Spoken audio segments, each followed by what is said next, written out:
I got into the car, took the kids with me, obviously, and drove a manual car at the time. So obviously this arm was gone. I couldn't do this. Just numb. It was numb, like I had no muscle because it had been severed with the glass.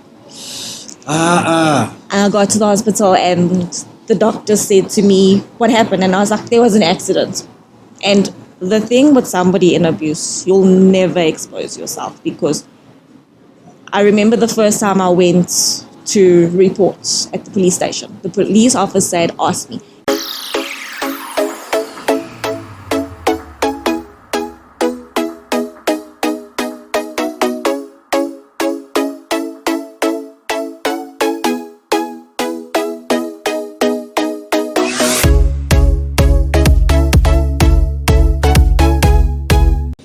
All right, so let's talk about him exposing himself with regards to the pill that he was taking to reduce, and then you finding out, right? And then what happened from there?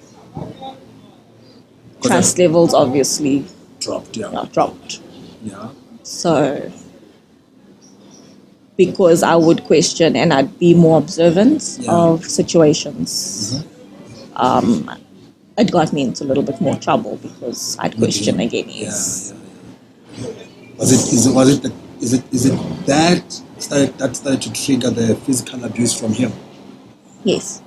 Is it? Yeah. Okay. So obviously at the time we had already had Josh.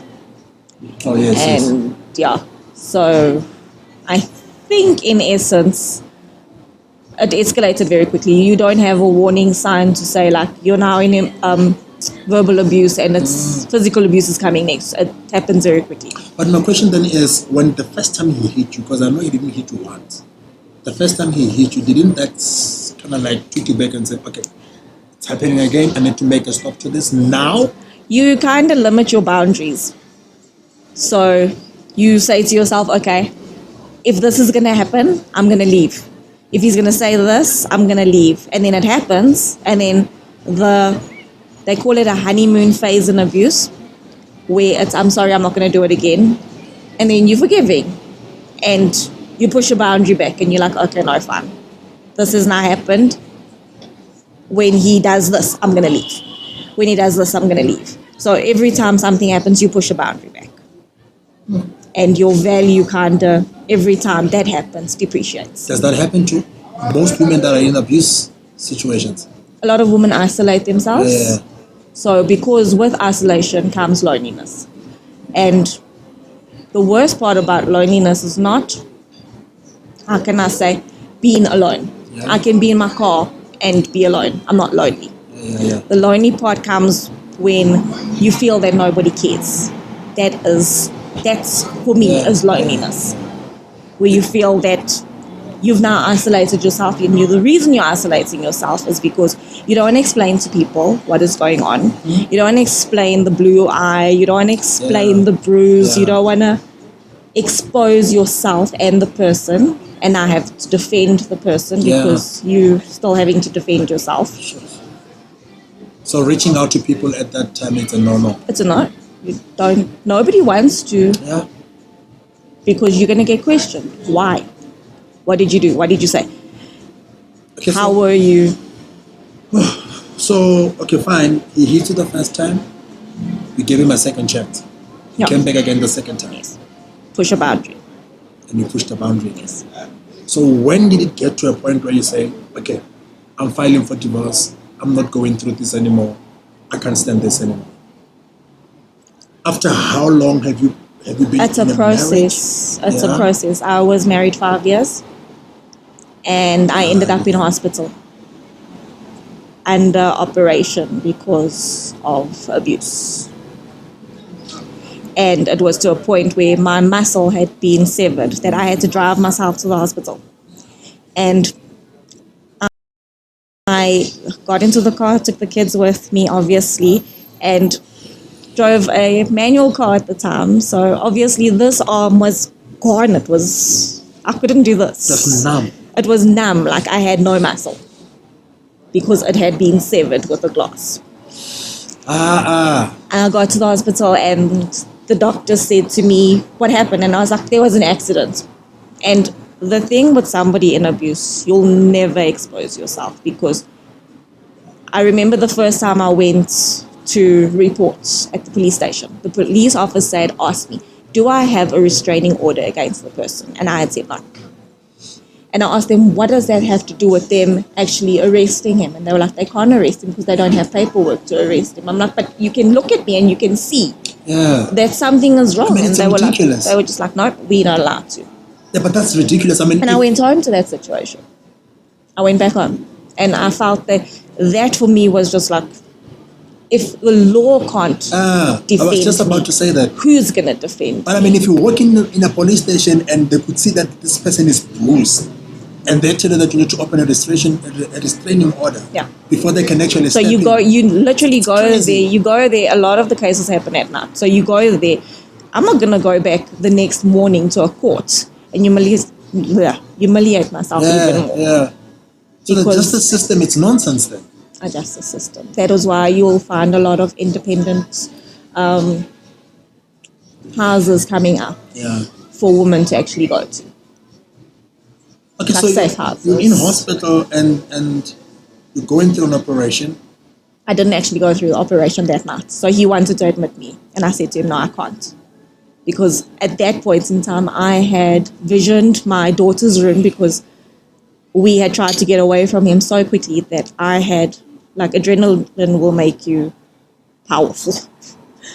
And I had pushed her door closed with, like, me and her and obviously Josh inside, that we couldn't open the door again. So he couldn't open the door to get to us, and I couldn't open the door to get out. And the situation had calmed, and I had to ask my daughter to climb out the window and try and go and push the door open from the outside. And while that was happening, I was like, Lord, give this child the strength. And she's like this tiny little person. And she managed to open up the door. I took the car. I had no access to the car. I wasn't allowed to touch the car. Was it your car or was it It was his my car? car. He had bought it for me. So it was my car. Oh yeah, it was your car. And drove myself to hospital. And when he said to me, he's admitting me, I'm like, I've got 2 kids here. You can't admit me. And at that time, I was pregnant. So I was abused verbally, physically, sexually in my marriage. That is why with my third one, I didn't really accept her. I was just like, I can't fathom this. Like, and I asked myself, I'm like, Lord, why me? Why am I in the situation that I'm in? So there I am. I was 3 months pregnant. The doctor wants to admit me, and I'm saying to him, no, you can't admit me. I need to sort out my kids. And I think he had felt that he saw that there was something wrong, but he couldn't say anything because I didn't ask for help. Sure. So you can't get help if you're not going to ask for it. Yeah. Sure. So with that being said, he said to me, fine, he'll let me go home, but I need to be back 6 o'clock the next morning. And I went home and I had spoken to him because they had patched me up. But I still couldn't use the arm. And he was like, no, he's not going to do it. He's sorry. And it was, again, remorse and all sorts of stuff. And he was just like, you go in and you do what you need to do to get better. And I had to trust this person with my kids because I didn't expose myself to anybody. So you went back home? I went back home. And then everything was okay? He had presented that everything was okay. Yeah. So his friends were not aware? They were well aware. There was a time where his friends came and visited him, and he didn't like the fact that I had excluded myself from the whole setup. Okay. And he came in and he had hit me at that given point in time. And his friends had opened up the gate and left while I was being hit. And he would go to work and announce that he was hitting me, and none of them would do anything. Two of them reached out to me. but none of them would actually Do be anything. brave enough to do anything. But I think that is very wrong. So what does it say about us as men and our characters as well? Because if my friend hits the wife and I'm saying I cannot be part of that. But again, it goes back to society, because remember, when it comes to issues of marriage, it's for two people.